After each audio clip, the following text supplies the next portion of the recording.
Sanksi bagi orang yang menolak membayar zakat. Limani zakati iqabun fil akhirati wa iqabun fid dunya. Jadi bagi orang yang menolak zakat, membayar zakat, ada sanksi baik di akhirat maupun di dunia. Amma iqabul akhirati fahuwa al-adabu al-alim. Adapun sanksi akhirat adalah siksa yang sangat pedih. Liqaulihi ta'ala, didasarkan pada firman Allah SWT, walladzina yaknizuna adz-dzahaba wal fiddata wa la yunfiquna fi sabilillah fabasyshirhum bi'adzabin alim yauma yuhma 'alaiha fi nari jahannam fatuqwa biha jibahuhum wa junubuhum wa dhuhuruhum hadza ma kanastum li anfusikum fadzuqu ma kuntum taknizun. Jadi bagi orang-orang yang menyimpan emas dan peraknya, tidak dikeluarkan zakat, tidak dikeluarkan, dibelanjakan di jalan Allah, fabasyirhum bi'adzabin alim, maka mereka akan merasakan ya siksa yang sangat pedih.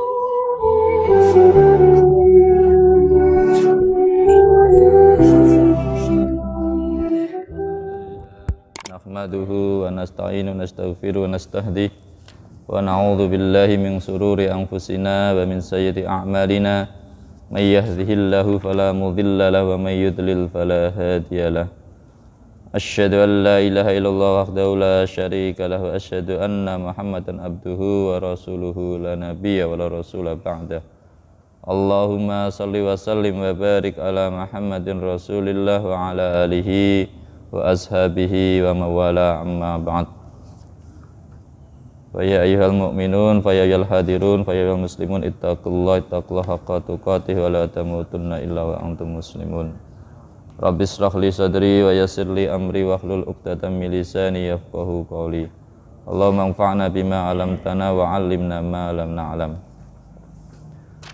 Jamaah subuh yang dimuliakan Allah Subhanahu wa taala, insyaallah akan kita lanjutkan pengajian kita, kajian kita terkait dengan zakat. Rabi'an iqabu mani'iz zakat. Jadi sanksi bagi orang yang menolak membayar zakat. Limani'iz zakati iqabun fil akhirati wa iqabun fid dunya. Jadi bagi orang yang menolak zakat, ya, membayar zakat, ada sanksi baik di akhirat maupun di dunia. Amma iqabul akhirati fahuwa al-adabu al-alim. Adapun sanksi akhirat adalah siksa yang sangat pedih.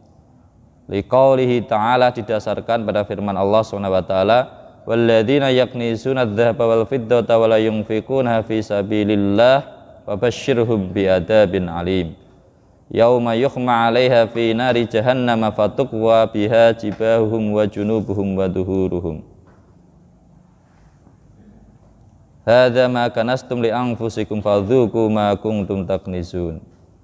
Jadi bagi orang-orang yang menyimpan emas dan peraknya, tidak dikeluarkan zakat, tidak dikeluarkan, dibelanjakan di jalan Allah, fabasyirhum bi'adzabin alim, maka mereka akan merasakan siksa yang sangat pedih,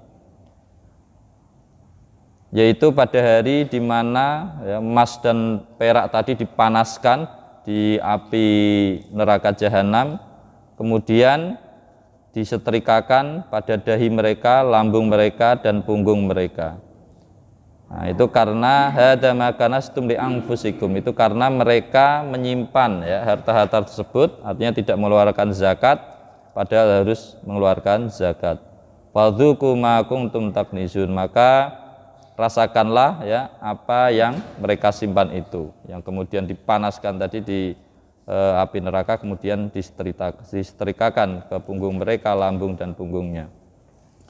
Waliqauli sallallahu alaihi wasallam, man atallahu malam falam yu'addi zakatahu muthila lahu sujjaan aqra'a lahu zabibatani yutawwaquhu yaumal qiyamah ya'khudhu bilih zamataihi yakni sidqaihi thumma yaqulu ana maluka ana maluk ana kanzuka. Nah, didasarkan juga pada hadis Rasulullah SAW, barang siapa yang diberikan oleh Allah anugerah harta, kemudian tidak menjalankan atau tidak mengeluarkan zakatnya, tidak menunaikan zakatnya, maka dimisalkan baginya seperti seekor ular jantan ya, yang bertanduk, yang punya 2 taring ya, yang melilit orang tersebut ketika di hari kiamat. Kemudian setelah dililit ya, dengan kedua rahangnya ya, rahang ular tersebut memakan orang tersebut ya. Kemudian sumayakulu ya, kemudian ular tersebut mengatakan ana maluka ana kanzuka, sayalah hartamu itu dan sayalah yang kamu simpan, yang tidak kamu keluarkan zakatnya itu. Wa fi riwayatin, dalam riwayat lain, ma min sahibi dzahabin wala fiddatin la yu'addi minha haqqaha illa idza kana yaumal qiyamati suffikat safaihu min narin fa ukhma 'alaiha fi nari jahannama fa yuqwa biha jambuhu wa jabinuhu wa dhahruhu kullama baradat uidat lahu fi yaumin kana miqdaruhu 50 alfasana hatta yuqda bainal ibadi fayara sabilahu imma ilal jannati wa imma ilan nari. Dalam hadis lain, jadi tiada seorang pun dari orang yang mempunyai emas dan perak kemudian tidak menunaikan zakatnya ya, kelak dia disetrika ya, dari api neraka ya, dipanaskan dari api neraka, setrikanya itu kemudian disetrikakan di punggung mereka, di dahi mereka, di perut mereka.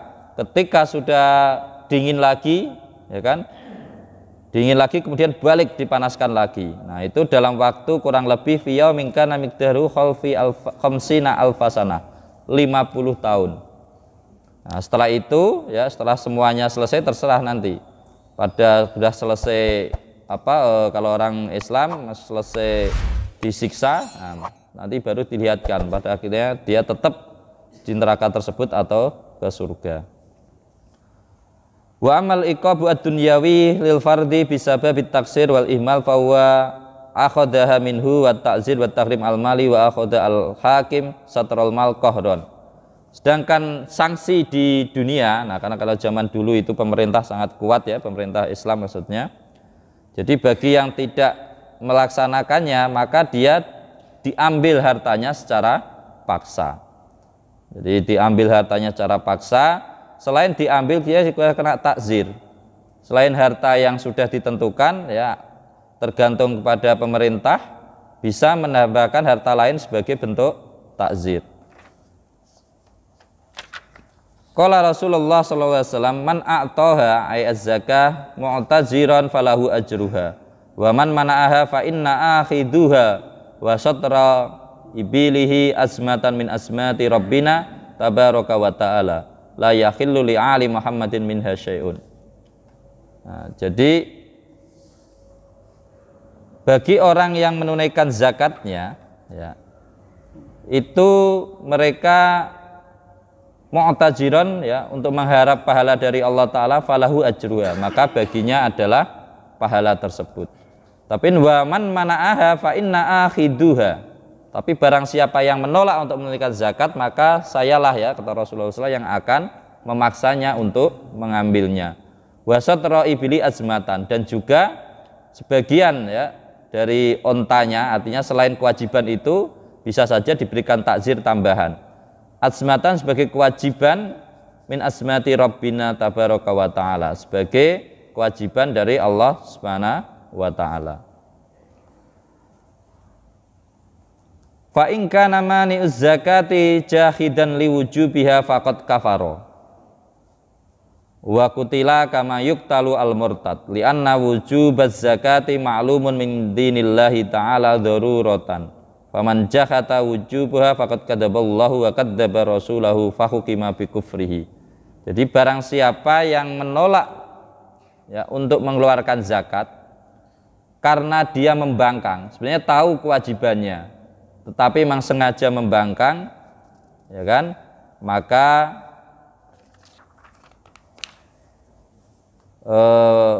dia dihukumi kafir ya, karena dia mengingkari akan kewajiban Allah Subhanahu wa ta'ala, dan dia wakutila Jadi boleh diperangi seperti memerangi orang-orang yang murtad. Kenapa? Karena zakat sudah jelas maklum bahwa itu merupakan kewajiban dari Allah Subhanahu wa taala, maka barang siapa kadzaballah ya, mengingkari Allah, membohongi Allah ya. Jadi barang siapa yang mengingkari kewajibannya itu sama dengan mengingkari Allah, mengingkari Rasulullah. Oleh karena itu dihukumi dengan kafir.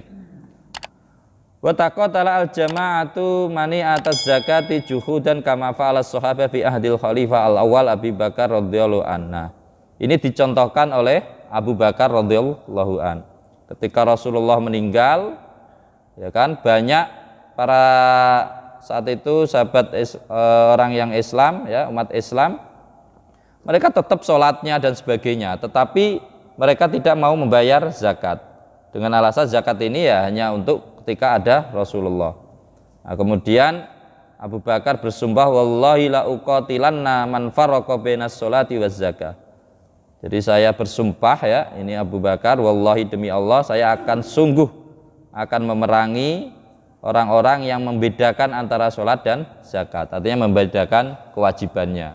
Artinya sholat dilaksanakan, zakatnya tidak. Fa inna zakata haqqul mal, bahwa zakat itulah adalah kewajiban hak yang ada pada harta. Wallahi law manauni anakon wa fi riwayatin iqalan kanu yu'addunaha ila rasulillahi laqatalatuhum alaman laqataltuhum alaman iha. Jadi demi Allah ya kan, seandainya mereka ya menolakku ya, maksudnya menolak untuk mengerjakan menunaikan zakatnya karena keengganan, karena keingkaran, padahal mereka melaksanakannya pada zaman Rasulullah Shallallahu Alaihi Wasallam, maka laqataltuhum alaman iha, maka saya sungguh akan memeranginya ya bagi orang-orang yang menolak memberikan zakat. Wa binan alaihi qala Allah bil ittifaq idza mana awahidun aw zam'un az-zakat wa amtana'u bil qital wajaba 'alaihim qitalahum wa in mana'aha jahlan bi wujubiha aw bahlan biha lam yukfaru. Jadi para ulama sepakat ya bahwa barang siapa yang menolak zakat karena keengganan, karena keingkarannya, maka dia bagi imam ya wajib untuk memeranginya. Bagi pemimpin, bagi penguasa wajib memeranginya. Akan tetapi jika dia menolak karena ketidaktahuannya ya, di ketidaktahuannya tentang kewajiban zakat itu ya, atau karena kebodohannya tentang ilmu zakat, maka dia tidak dihukumi kafir. Al-mabhas as-sani sababuz zakat wa surutuha wa ruknuha. Qala al-hanafiyatu sababuz zakati malaka miqdaran nisabi annami walau takdiran bil qudrati alal istimna' bi syarti khaulanil khaul al-qamari la syamsi wa bi syarti adamaddain alladhi lahu mutalab min jihadil ibad wa kaunahu zaidan an hajatil asliyah. Jadi menurut Hanafiyah ya, madhab Hanafi dan pengikutnya, sebab orang kena wajib zakat itu adalah pertama dia memiliki harta yang sudah satu nisab. Nah, nanti satu nisab akan dijelaskan di belakang. Baik itu satu nisab harta yang produktif atau potensi produktif ya. Kemudian sudah 1 tahun hijriyah. Jadi sudah 1 tahun hijriyah. Jadi yang menjadi pedoman adalah hijriyah, bukan qamariyah, bukan syamsiyah. Ya, jadi qamariyah atau hijriyah, bukan syamsiyah atau masehi. Kemudian sudah dikurangi dengan utang. Jadi kalau menurut Hanafiyah utang. Nah, nanti kalau menurut Syafi'iyah itu enggak, mau utang mau enggak, pokoknya ya harta yang ada itu. Nah, tapi kalau menurut menurut Hanafiyah ya setelah dikurangi utang. Wa kaunuhu zaidan an hajati asliyah, dan sudah dikurangi kebutuhan pokok. Nah, nanti akan dibahas detailnya kebutuhan pokok yang enggak termasuk kena zakat itu yang seperti apa.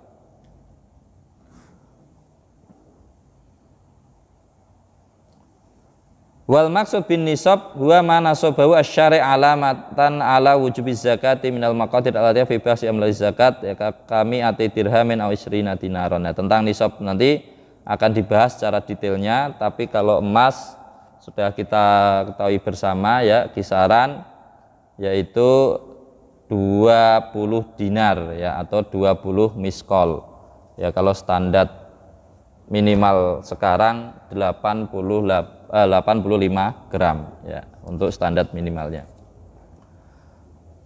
Wa binaan alaihi la zakata fi malin istarahu litijarah qabla qabdihi li adamil milki atam wa la zakata bil ittifaqil madhab alal hawad asliyah min siyabil badan wal amti'ah wa durusukna. Jadi dengan demikian ya, maka tidak ada kewajiban zakat bagi harta ya yang dibeli untuk dagang tapi belum diterima karena belum dianggap milkut tam ya, belum dianggap milik sempurna. Dan juga tidak kena zakat terhadap kebutuhan-kebutuhan pokok. Nah, nanti akan kita seperti pakaian ya kan, kemudian tempat tinggal, kendaraan. Nah, tapi nanti ada batasan-batasannya. Wala zakata indal Hanafiyah indon li adzamin numui fi malin mafqudin aw dhallin wajadahu ba'da sinin wala fi sakitin fi bahrin istakhrajahu ba'da sinin wala fi makhsubin la baniya alaihi bayyina alaihi falau kanat lahu bayyina tajibu az-zakah ba'da qabdihi minal ghasib lima madha minas sinin. Jadi tidak ada kewajiban zakat ya menurut Hanafiyah bagi harta-harta yang tidak produktif atau tidak potensi untuk produktif, seperti harta yang hilang atau harta yang dipendam ya, zaman dulu namanya lupa ya kan? Lupa cari-cari tidak ketemu, atau harta yang digosok orang lain, nah, atau harta yang jatuh. Nah, jatuh itu enggak kena zakat ya, karena dia termasuk bukan li'adamin numu, termasuk harta yang tidak berpotensi untuk produktif ya. Wa dalilul Hanafiyah ya, dasar dari Hanafiyah tentang ketidakkewajiban zakat-zakat harta tadi, la zakata fi malid dhimari, tidak ada zakat bagi harta yang adzimar, yaitu kullu malin ghairu makdurin al-intifa ma'aqiyamil milk, yaitu harta-harta sebenarnya milik kita tetapi kita tidak bisa memanfaatkan. Jadi harta-harta tersebut sebenarnya milik kita, seperti tadi harta digosok orang, harta jatuh, harta dipendam lupa. Nah, itu. Kenapa? Karena tidak mungkin untuk saat itu ya memanfaatkan harta-harta tersebut. Wala zakat bil ittifaq ala ma lam yakhlu ali al khaul. Nah, begitu juga tidak ada kewajiban zakat bagi harta yang belum sampai 1 tahun. Nah, bagi harta-harta yang ditentukan nanti harus 1 tahun, karena nanti ada harta-harta yang tidak sampai 1 tahun tetap keluar zakat. Wala zakat bil ittifaqi ala sairil jawahir wal ali wa nafiha kal yakut ya wal fairuz wal marjan li adami wurudiya ma wajib. Dan menurut Hanafiyah juga ini tidak ada kewajiban zakat bagi permata-permata yang mahal-mahal itu, malah karena alasannya tidak ada di dalam nas ya, tidak ada syarat illa antakunya litijarah, kecuali diperdagangkan. Jadi kalau hanya dipakai tidak kena zakat, tapi kalau diperdagangkan kena. Wala zakata indal jumhur alal mawasi al ma'lufah wal awamil wa innamaz zakata ala sa'imah wa aujaba al maliki az-zakah ala ma'lufah wal awamil. Menurut jumhurul ulama ya, tidak ada kewajiban mengeluarkan mengeluarkan zakat bagi binatang ternak yang ya, yang memang dia diternak dengan biaya sendiri ya kan, dengan dikandangkan sendiri, pokoknya semuanya dengan biaya sendiri, dan juga binatang-binatang yang digunakan untuk alat bekerja. Ya, seperti untuk membaca, untuk apa. Ini menurut jumhurul ulama tidak kena zakat. Karena memang zaman dulu ketika orang hewan, melihara hewan, itu ya sudah. Jadi rumputnya nggak mungkin beli karena rumputnya di padang rumput. Ya, kadang pun tidak ada kandang, pokoknya malam sudah di situ, nanti siang orangnya datang, jadi nggak dibawa pulang. Ya, kalau di Arab karena memang padang pasir, padang ini, jadi nggak perlu pulang. Nah itu menurut jumhurul ulama yang kena zakat itu hanya yang tadi itu, karena memang tidak perlu banyak, nggak perlu biaya, memang hanya tenaga saja, ya kan. Nah, tapi kalau ini sekarang kita terapkan sekarang, nggak semuanya nggak ada kena zakat semua. Nah, tapi menurut Malikiyah, mau itu yang seperti tadi maupun yang digunakan untuk hewan alat bekerja, semuanya sama-sama kena zakat. Oleh karena itu, kalau melihat pendapat ini, maka yang banyak diterapkan sekarang itu adalah pendapat Malikiyah malah, bukan pendapat jumhurul ulama. Wa amma rukunuz zakati, sedangkan rukun zakat wa huwa ikhraju juz'in minan nisab bi inhaiyatil malik anhu wa tamliki lil fakir wa taslimi ilaihi au ila man huwa naib anhu wa huwa al imam al musaddiq wal jabi. Sedangkan rukun zakat simpel saja, yaitu mengeluarkan sebagian ya dari zakat tersebut ketika sudah sampai nisab, ya kan, dengan diserahkan sebagai bentuk penyerahan kepemilikan kepada orang yang berhak, salah satunya adalah orang fakir dan miskin, atau diserahkan kepada perwakilan dari mereka. Surutuz zakat li zakati surutu wujubin wa surutu sihhatin wa tazibu bil ittifaq alal hur al muslim al balik al akil idza malakan nisaban milkan taman wa khala alaihi al haul wa tasihhu bin niyah al muqarrar al ada ittifaqan. Nah, ini secara umum syarat dari zakat itu nanti ada syarat wajib, ada syarat sah, ya. Nah, wajib secara yang disepakati, ya, yang punya kewajiban zakat itu adalah orang yang merdeka, muslim, baligh, berakal, nah, kemudian sudah memiliki satu nisab, ya, dengan kepemilikan penuh, kemudian sampai 1 tahun dan disertai dengan niat. Ini secara umumnya. Nah, sedangkan detailnya, amma surutu wujubiz zakati ay fardiyatuha fayya mayati. Jadi syarat wajibnya zakat yang pertama al-khuriyatu, merdeka. Fala tazibu az-zaka ittifaqan alal abdi li annahu la yamliku wa syayyid malikun lima fi yadi abdihi. Nah, jadi syarat yang pertama yaitu khuriyah, merdeka. Nah, ini sekarang sudah tidak ada lagi syarat ini karena semua orang sudah merdeka, ya.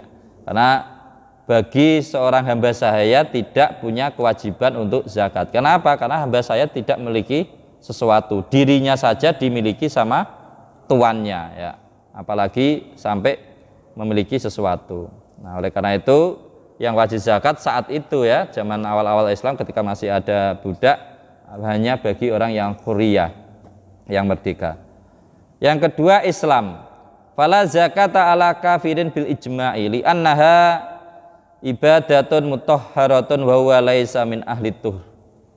Jadi zakat ini, ya, salah satu syaratnya adalah, syarat wajibnya adalah Islam. Artinya kalau tidak Islam tidak wajib zakat. Sehingga fala zakata ala kafirin, sehingga tidak ada kewajiban zakat bagi orang kafir. Karena zakat ini bagian bentuk dari membersihkan diri, ya, membersihkan diri. Sedangkan mereka bukan termasuk ahli yang membersihkan diri. Wa aujaba as-safiyatu khilafan li ghairihi alal murtad zakat mahri qabla riddatihi ay fi khalil islam wala tasqutu anhu khilafan li Abi Hanifah fa innahu asqataha anhu li annahu yasiru kal kafir asli. Nah, oleh karena itu seandainya ada orang yang murtad, ya, seandainya ada orang murtad tapi sebenarnya kemarin itu sudah kewajiban zakat tapi belum tertunaikan, kemudian tahu-tahu dia murtad. Nah, itu menurut Syafi'iyah, ya, madhab Syafi'i dan pengikutnya, bahwa yang tadi ketika masa Islam tadi itu tetap harus ditunaikan zakatnya. Karena pada dasarnya sebenarnya dia sudah, saat itu Islam sudah sampai 1 tahun, seumpama barang yang setahun dan sudah punya kewajiban zakat, dia tidak ditunaikan. Nah, tetapi menurut Abi Hanifah itu sudah tidak wajib zakat, baik yang ketika tadi dia masih Islam maupun apalagi ketika yang sudah masuk non Muslim. Nah, tapi menurut Syafi'iyah karena ketika saat itu dia Islam ya, nah ketika masih Islam itu yang masih kewajiban zakat, artinya tetap harus ditunaikan. Apa maksudnya seperti itu? Artinya bahwa kalau zaman pemerintah dulu ya, pemerintah masih bisa memaksa untuk dia mengeluarkan zakat yang dulu. Nah, ketika Islam. Ya kalau kita di Indonesia ya nggak ada gunanya ya karena memang tidak ada peran kuat pemerintah untuk memaksa ya. Masih dalam keadaan masih dalam status pokoknya seikhlasnya, sesukarelanya orang yang memiliki harta tersebut.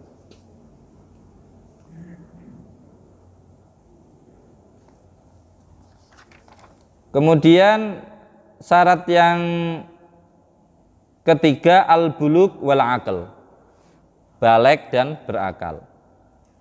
Al-bulugh wal aqlu syartun indal Hanafiyah fala zakata ala sabiyyin wa majnunin fi malihi mali annahuma ghairu mukhatibaini bi adail ibadi kas-shaum was-shalah. Jadi menurut Hanafiyah ya, madhab Hanafi dan pengikutnya, nah, salah satu syarat dari zakat itu sudah baligh dan berakal, sehingga tidak sah ya, atau tidak wajib zakat bagi seorang yang masih kecil atau seorang yang gila ya, karena mereka bukan termasuk diperintahkan ya, bukan termasuk ahlul mukhatab ya, ahlul mukallaf dia tidak, seperti puasa dan sholat. Wa qala jumhur, akan tetapi jumhurul ulama mengatakan la yastaritoni wa tazibu az-zakati fi malis sabi wal majnun wa yukhrijuhuma al-waliyu min malihima li hadis man waliya yatiman lahu malun falyattajir lahu wa la yatrukuhu hatta ta'kulahu as-sadaqah wa fi riwayatin ibtahu fi malil yatim la ta'kulu az-zakah wa li anna az-zakah li thawabil muzaki wa musawatil fakir was sabi wal majnun min ahli thawab.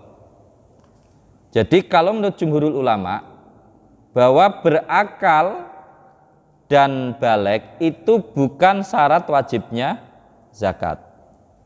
Tetap meskipun dia masih kecil kalau punya harta, meskipun dia gila kalau punya harta yang sudah sampai 1 nisab, ya kan, maka dia tetap wajib mengeluarkan zakat menurut jumhurul ulama. Karena apa? Karena zakat ini pada dasarnya hak pada harta, bukan hak pada orangnya. Jadi hak pada harta. Tetapi yang mengeluarkan memang jangan mereka. Karena namanya anak kecil dan orang gila itu tidak boleh melakukan perbuatan hukum karena mereka bukan cakap hukum. Yang mengeluarkan siapa? Yaitu wali-wali mereka, wali pengampu mereka. Jadi benar memang kalau yang anak kecil dan orang gila tidak boleh mengeluarkan zakatnya, tapi hartanya, hartanya menurut jumhurul ulama tetap harus dikeluarkan zakatnya. Karena zakat itu kewajiban bagi hartanya, terhadap hartanya, bukan kewajiban bagi orangnya saja. Oleh karena itu kalau orangnya tidak mencakap hukum ya, maka yang mengeluarkan adalah walinya ya. Nah ini didasarkan pada hadis Rasulullah tadi, barang siapa yang menjadi wali seorang anak yatim maka kelolalah harta tersebut untuk diusahakan, jangan ditinggalkan, dibiarkan begitu saja sampai dihabiskan oleh zakatnya. Nah, jadi berarti dengan demikian dapat dipahami berarti ada kewajiban zakat. Kenapa? Rasul khawatir kalau harta anak yatim yang dikelola tidak diusahakan, ya kan? Maka khawatir habis hanya untuk dikeluarkan zakatnya. Nah, dari sini dipahami bahwa berarti zakat itu wajib bagi harta meskipun hartanya anak kecil. Kemudian yang keempat, kaunul mal mimma tajibu fihi zakat. Nah, harta tersebut adalah harta yang memang punya kewajiban kena zakat. Nah, yaitu jadi tidak semua harta harus atau kewajiban mengeluarkan zakat. Nah, harta apa semua? Ada 5 kelompok ya, 5 kelompok yang diwajibkan untuk mengeluarkan zakatnya. Yang pertama an-naqdani walau ghairu madrubaini wa ma yakhillu makhalum minal araq an-nadiyah. Yang pertama yaitu emas ya dan perak atau yang sejenis, yaitu yang sekarang mata uang. Jadi karena dulu emas dan perak itu menjadi mata uang, yaitu mata uang dinar dan dirham. Jadi kalau emas dinar, kalau perak dirham. Nah, dulu antara nilai ekstrinsik dan intrinsik ya, mata uang itu pasti sama karena menggunakan emas. Nah, sekarang karena pakai kertas akan beda. Nah, yang kewajiban dikeluarin zakat yang pertama adalah kelompok emas dan perak atau yang disamakan dengan emas dan perak. Termasuk di dalamnya adalah uang, mata uang. Kemudian yang kedua al-ma'din war riskas, yaitu barang tambang dan barang harta karun yang ada di dalam ya, artinya sesuatu yang ada di dalam bumi. Kemudian kelompok yang ketiga barang dagangan ya, jadi barang dagangan. Kemudian yang keempat az-zuru' wasimar, buah atau pertanian. Kemudian yang kelima yaitu ternak ya, ini menurut jumhurul ulama ya, ternak. Nah, cuma kalau itu dipisahkan ya, kalau jumhurul ulama yang kena hanya yang tadi itu ternaknya ya, tapi kalau menurut Hanafiyah mau nggak pakai biaya di ternak digunakan untuk alat bekerja dan sebagainya sama-sama kena. Nah, ini 5 kelompok ya, 5 kelompok yang kena kewajiban zakat. Nah, nanti detailnya akan kita bicarakan di belakang. Kemudian yang kelima, nah ini terakhir 5, yaitu qaunul malu nisoban au miqdaran biki mati nisob. Harta tersebut sudah sampai 1 nisob, nah, atau senilai dengan 1 nisob. Nah, jadi mestinya seperti ya, nanti detail ada Pak. Misalnya nisabud dzahab isrona miskolan au dinaron, nisabul fiddah mi'ati dirham, nisabul hubub wasimar ba'da zafaf indar ghairil hanafiyah hamsatu ausukin. Nah, wa awwalu nisabul gona arba'una syat wal ibil khams wal bakar salasuna. Nah, ini secara umumnya nanti akan kita bahas detailnya. Misal seperti emas isruna miskolan atau isruna dinaron, 20 dinar ya atau miskol. Per 1 dinar itu ya itu macam-macam, ada yang mengatakan 4,25, 4, sekian ya. Sehingga kalau nisab standar minimalnya yaitu 85 gram. Nah, kalau dirham, nah ini ada sendiri ya, berapa gramnya nanti akan kita bahas. Kemudian kalau pertanian ya sekitar 600-an sekian kilogram, berarti 6 kuintal lebih ya, hampir ya 6 sampai 7 kuintal. Kemudian kalau kambing mulai dari 40, nah berarti sebelum 40 tidak kena. Kemudian kalau onta mulai 5 kena, dan sedangkan sapi mulai 30. Nah, ini nanti kita lanjutkan syarat yang keenam, yaitu al-milkul tam lil mal, yaitu harta tersebut harus sudah menjadi milik sempurna. Nah, milik sempurna itu kayak bagaimana? Nah, ini nanti banyak perbedaan pendapat ya.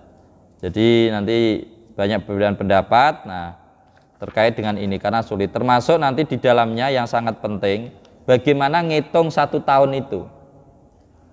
Apakah ketika di awal 1 nisab, kemudian di pertengahan tidak nyampe 1 nisab, di akhir 1 nisab wajib atau tidak? Nah, syaratnya apa? Seluruh selama setahun itu masih 1 nisab terus, atau seandainya berkurang itu masih wajib atau tidak? Nah, nanti itu termasuk syarat yang ke-6 dan seterusnya ya. Sementara ini kalau ada pertanyaan monggo Bapak dan Ibu sekalian ya. Yeah.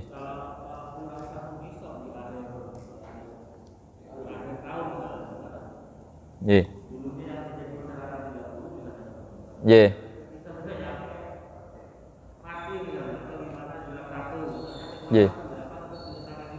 Yeah.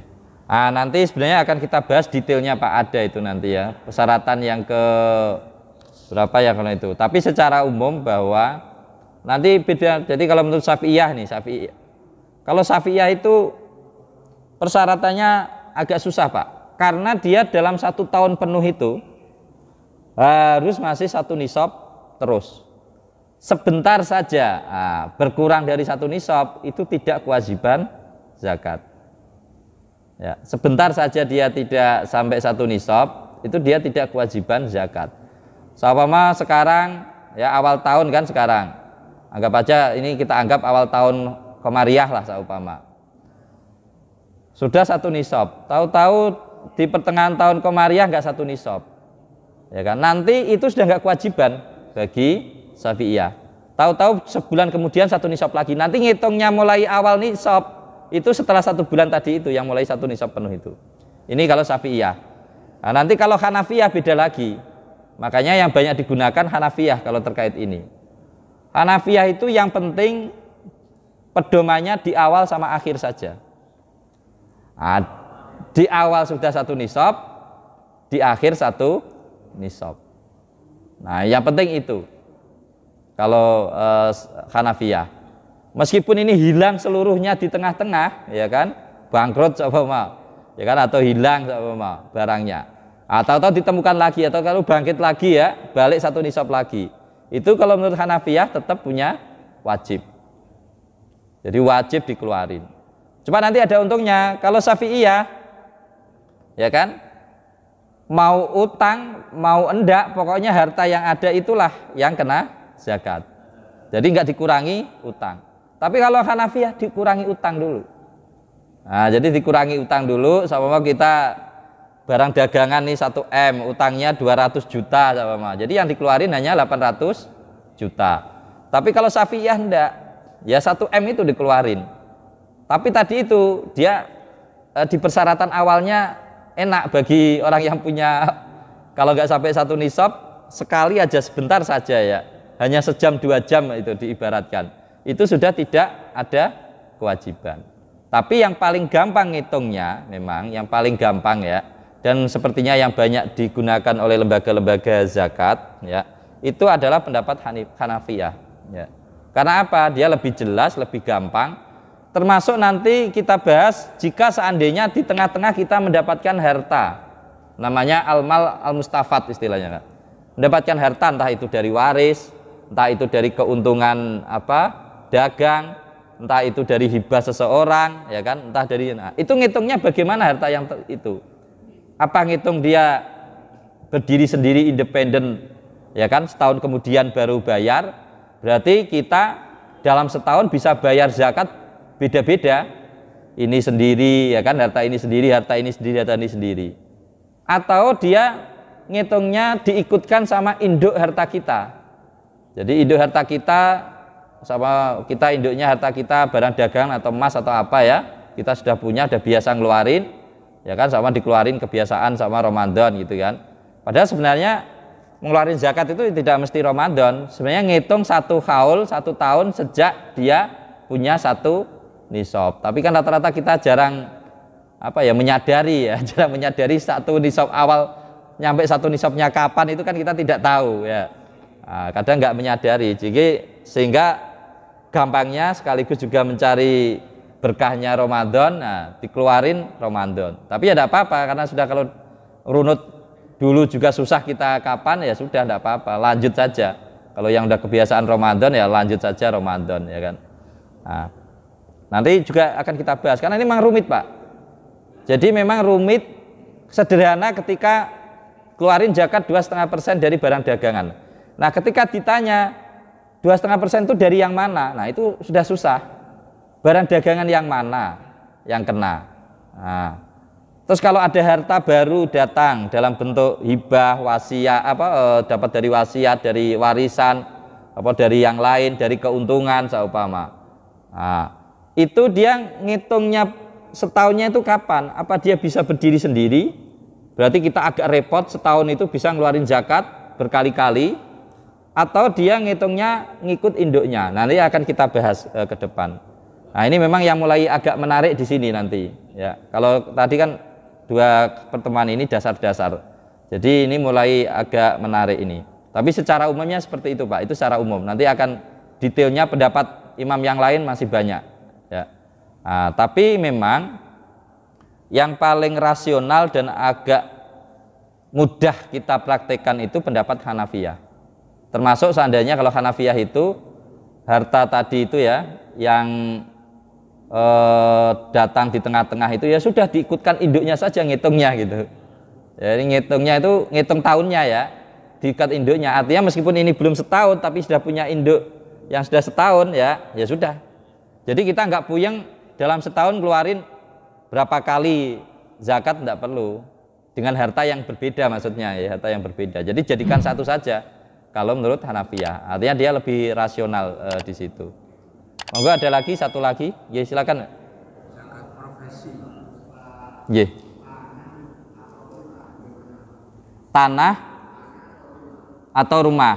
Ya. Ya.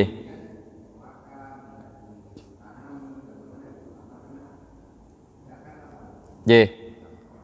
Jadi merujuk kepada tadi salah satu syarat kewajiban zakat itu hanya ya kepada 5 kelompok tadi, Pak. Tanah dan rumah selama tidak diperdagangkan ya. Selama tidak diperdagangkan apalagi real ditempati ya kan? Nah, itu tidak kena zakat. Ya. Jadi tanah dan rumah selama kecuali diperdagangkan, Pak ya. Memang sengaja ya ini dia memang developer ya. Kalau developer ya kena wajib zakat ya, karena dia diperdagangkan ya. Syaratnya itu, pokoknya apapun asal diperdagangkan kena zakat. Tidak melihat jenis barangnya kalau diperdagangkan ya. Tapi kalau tidak diperdagangkan dilihat dulu jenis barangnya. Nah, apakah dia termasuk yang 5 kelompok tadi ataupun yang tidak.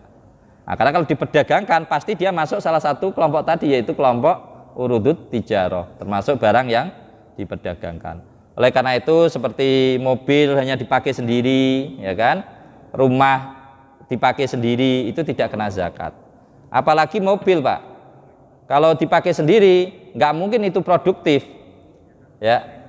Karena semakin lama harganya semakin berkurang. Nah, semakin berkurang dia. Jadi nggak mungkin dia produktif, ya kan?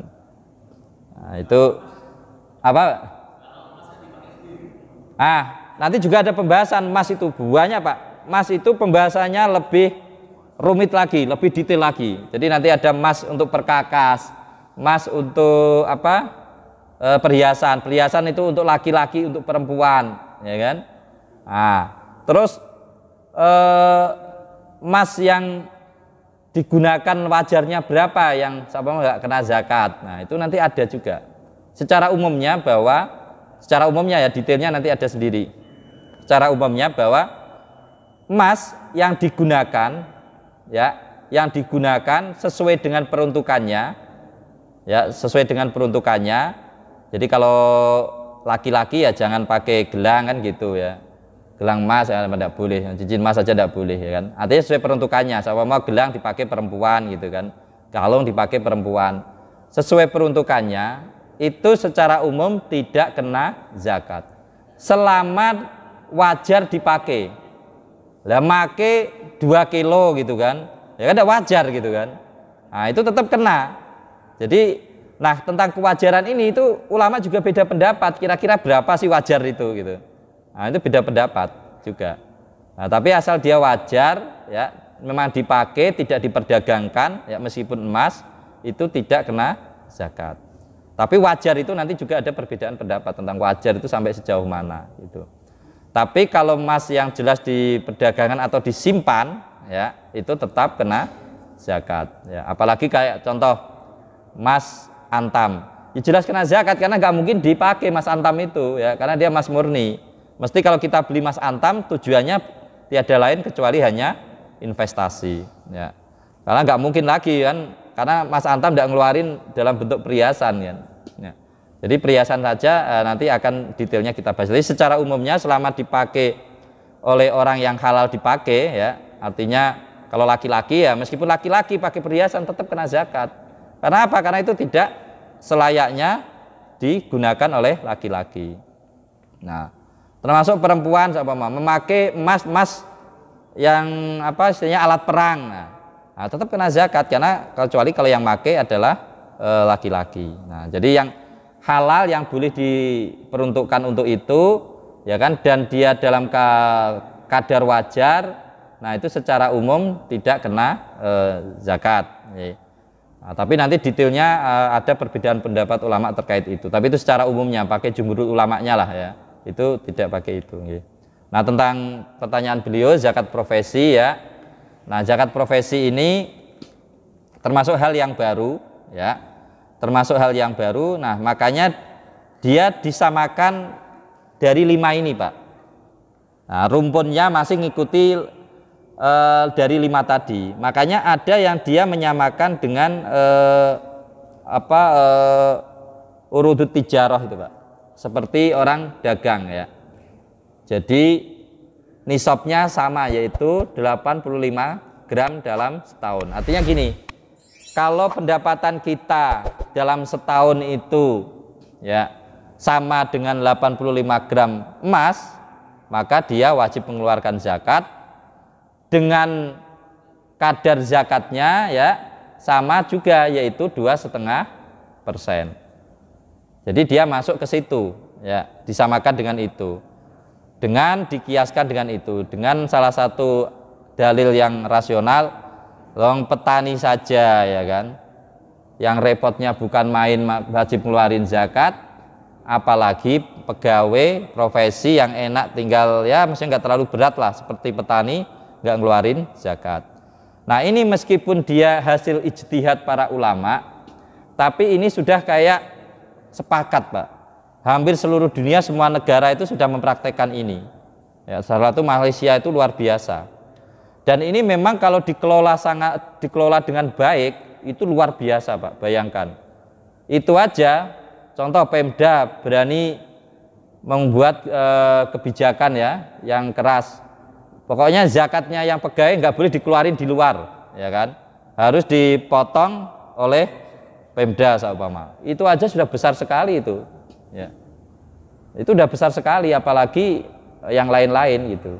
Nah, salah satu Pemda yang malah bukan basisnya orang Islam itu, Pak, ketika saya di Kota Madiun itu berani, Pak. Tapi dia beraninya memang yang pegawai di bawah Pemda. Tapi kalau yang pegawai di bawah pusat, dia hanya menghimbau saja. Nah, pelaksananya siapa? Basnas tetap. Jadi Basnas Kabupaten. Jadi Basnas Kabupaten, tapi ada peraturan bupati, ya, peraturan daerah malah. Peraturan daerah yang mewajibkan bagi seorang ASN ya yang sudah nyampe 1 nisab, yang berada di bawah Pemkot Kota Madiun, itu dia berani itu. Nah, itu saya yakin besar. Di Malaysia itu luar biasa, itu besar. Nah, ada juga zakat profesi ini disamakan kayak seperti pertanian, Pak. Nah, jadi nggak perlu nunggu 1 tahun, tapi nisabnya masih pakai 1 tahun. Makanya namanya juga nisabnya tetap pakai nisabnya emas, tapi mengeluarkannya tidak pakai emas. Ya, itu ada juga. Tapi yang paling mayoritas para ulama menggunakan dengan sistem seperti emas. Artinya kemarin saya baca di Basnas itu, jadi disamakan dengan 85 gram kali 900 sekian ya sekarang ya, antam itu ya. Karena standarnya harus emas yang murni, Pak. Jadi sekitar antam 900 sekian. Jadi pokoknya per bulan itu kisaran 6 juta sekian gitu, Pak. 6.400.000, 6.600.000-an kisaran segitulah. Artinya kalau gaji segitu per bulan, nah berarti masih sudah kena kewajiban zakat profesi. Tapi juga ada perbedaan pendapat, namanya hasil ijtihad, Pak. Apakah itu yang kita terima sepenuhnya atau setelah dikurangi kebutuhan pokok dan dikurangi utang? Ya tadi kembali juga ke pendapat tadi juga, ya kan? Kalau Syafi'iyah ya sudah hantam semuanya, tapi kalau Hanafiyah ya setelah dikurangi kebutuhan pokok dan utang.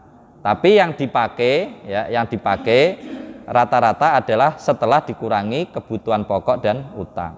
Tapi kebutuhan pokok ini nanti orang kan akan beda-beda nih, Pak.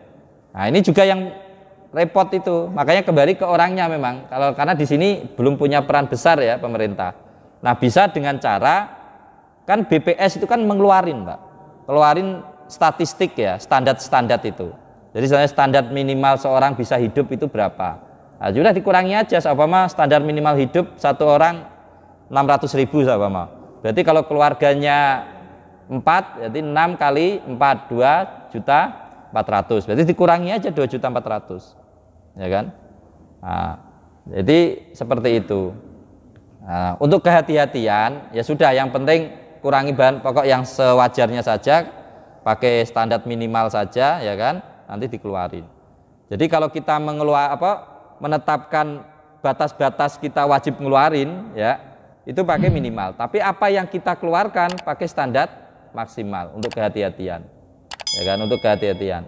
Contoh, kalau kita mengeluarin untuk nisabnya ya, oh ini kalau gaji saya 8 juta, oh kebutuhan pokok saya ini sehingga sisa hanya 4 juta, oh nggak keluarin. Itu kita menggunakan standar minimal terhadap nisab, ya kan. Iya, nah, padahal kan belum wajib itu Pak, ya kan, belum wajib kalau 4 juta kan.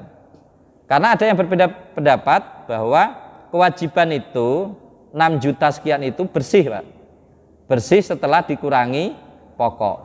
Dan ini yang banyak digunakan oleh lembaga zakat, itu ini yang banyak digunakan.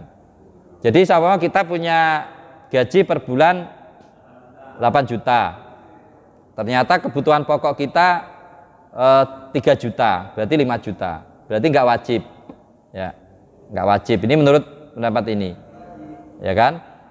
Tapi kalau kita pakai standar minimal mengeluarin bahan ininya ya, kebutuhan pokoknya 2 juta, berarti kan 1,5 juta sama, berarti sisanya kan 6,5, berarti tetap wajib ya, karena ini. Nah, yang jelas perhitungan zakat profesi itu nisabnya pakai tetap emas 85 gram emas, 85 gram emas. Berarti kalau anggap aja kalau sekarang 900 sekian, berarti kalikan saja dalam setahun itu. Tapi itu adalah bersih setelah dikurangi kebutuhan pokok. Nah, yang menentukan kebutuhan pokok itu ya kita sendiri. Tapi sebaiknya kita menentukannya dengan standar minimal. Maksudnya gini, janganlah saya kebutuhannya ini, padahal sebenarnya juga bukan pokok-pokok banget ya kan. Oh berarti 4 juta kebutuhan saya, berarti sama kita punya gaji 8 juta, sisa 4 juta, oh berarti nggak wajib. Nah itu tidak tepat. Yang tepat minimal aja lah, pakai standar kayak BPS itu nggak apa-apa sama. Satu orang di Sumeneb sama 500.000 cukup ya untuk kebutuhan pokok. Berarti kalau kita punya keluarga 4, ya udah dikurangi 2 juta. Nah, kalau setelah 2 juta dia masih 6 juta lebih, berarti masih kena wajib zakat. Nah, jadi itu seperti itu. Ini nanti bisa kita diskusikan kembali ya, karena waktu sudah jam 6 lebih. Kurang lebihnya mohon maaf. Wallahu a'lam bishawab. Assalamualaikum warahmatullahi wabarakatuh.